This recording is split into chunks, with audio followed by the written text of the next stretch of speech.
Like, I literally feel like an order taker. I really feel like a freaking McDonald's employee. They say like, "Hey, we need, fries, extra sauce, extra cheese." And like extra cheese, that don't even come with that. Like, but we want the cheese. I'm like, "All right, how much cheese you want?" That's how those conversations went. And so that's when I was like, man, I need to start challenging people more, man. So like that's when I started, asking way more questions. Like, yo, why do you need extra cheese? Why don't you need some ketchup or something? Don't you need a salad? Like, I'm just talking. I'm so hungry. But yeah, so that's when I started challenging, asking way more questions. I'm like, yo, why do you need certain things? Why do you need this? Why do you need that? Why do you need these things? So I would always get like pushback and like, yo, man, we just need it, man. Like people weren't really trying to hear a graphic designer as far as like, asking those questions and trying to think more high level. It was insane.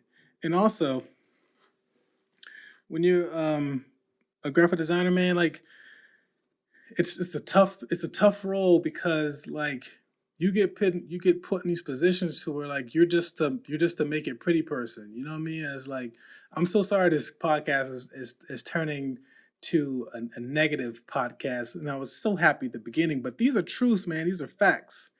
So and that's the thing that really pushed me in the direction of UX. UX unicorns, holla.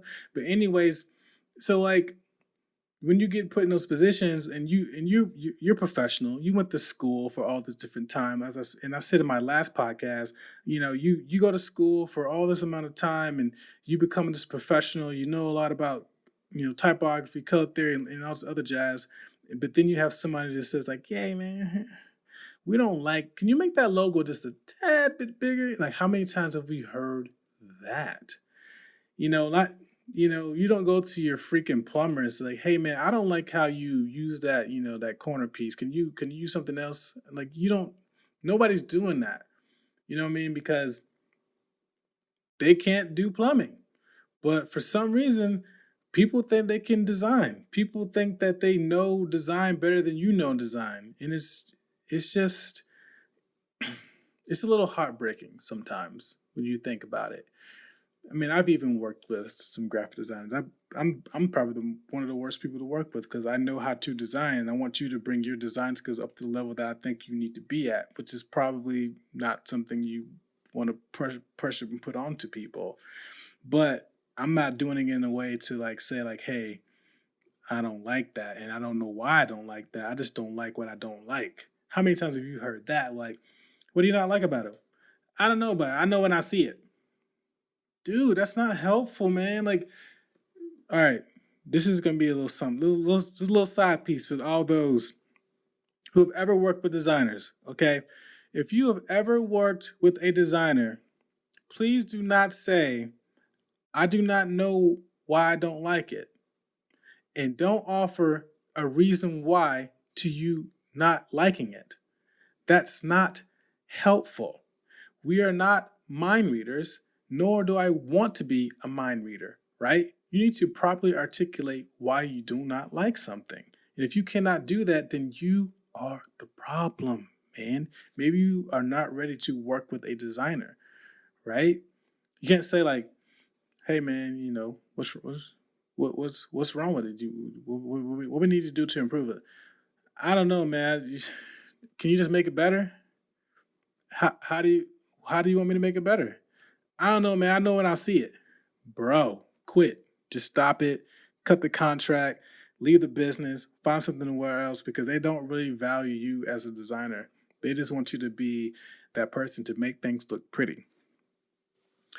And so, that's what really drove me to want to find a, career change was, those conversations I've had over the years with all these different companies that I've worked for. And they pretty much have been with smaller companies.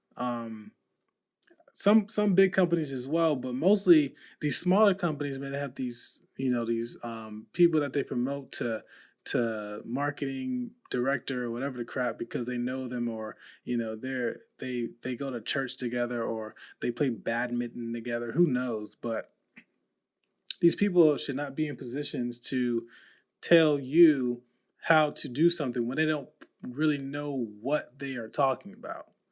So when you try to educate them, they don't really want to listen to you because, they know everything because they're your boss. Anyways, I don't want to get into that, but that's what drove me to be a UX designer, man. Because like I really like challenging ideas. I really like challenging process too. If you don't do that, how do you make things better? Because you don't want to get into those situations where like, well, we always did it this way. We've always did it this way. But just because you've always done it that way doesn't mean it's the right way. I mean, we've always done, dumb shit, but doesn't mean we got to keep doing dumb shit. Like if somebody comes in and recognizes like, hey, this process you guys have is not the best. How can we make it better? Don't say we always done it this way. And I feel like when you're a designer, you don't really get when you're like a graphic designer, you don't really get heard because you're not perceived as really having high value. You're not really included into, those business conversations because it's really hard to say like, hey, it's really hard to say like, hey, man, I'm over here tripping. To say like, hey, you know, this logo is gonna bring, it's gonna UX your, it's gonna UX. This logo is gonna, increase your business by 10%. Well, I come back to you as a business like, how the hell is that possible? What metrics or data did you collect to make that a thing? So that's why it's kind of hard to go into those conversations as a graphic designer and only know the language of graphic design, right? And me being me, I'm like, well, I'm not gonna put myself on the crutch and do that. So I'm gonna learn more about the business, right? And I think that's where UX is really good for me because I'm able to actually challenge those ideas and also think like the business and think more strategically about process and how we do things and does this really make sense for the business and also does it make sense for our user too because like I look at it like this too, you can't harp and only be a user an advocate for your user if you don't think about how the company's going to make money because if the company doesn't make money then you don't have a